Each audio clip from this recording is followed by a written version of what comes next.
এই যে সুন্দর পাখিটা দেখতেছেন এটা একটা টুকান পাখি, আর এই যে পাখিটা দেখতেছেন এটা একটা হর্নবিল পাখি।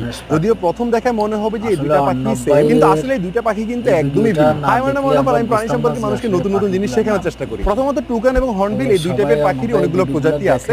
এইটা হইলো টুকান প্রজাতির সবগুলো পাখির লিস্ট, আর এইটা হইলো হর্নবিল প্রজাতির সবগুলো পাখির লিস্ট। টুকান পাখিগুলো হলো সেন্ট্রাল এবং সাউথ আমেরিকার পাখি, অন্যদিকে হর্নবিল হলো আফ্রিকা এবং এশিয়ার পাখি। ওদের ভিতর সবথেকে বড় ডিফারেন্সটা হলো ঠোঁট। টুকানের ঠোঁট একদম পাপা এবং অনেক হালকা হয়, অন্যদিকে হর্নবিলের ঠোঁট অনেক সলিড এবং ভারী হয়। আর হর্নবিল প্রজাতিগুলোর ঠোঁটের উপর একটা ছোট্ট মুকুটের মতো থাকে, যেটা কিন্তু টুকানের থাকে না। ওদের ভিতরে একটা বড় ডিফারেন্স হলো ওদের নেস্টিং বিহেভিয়ার।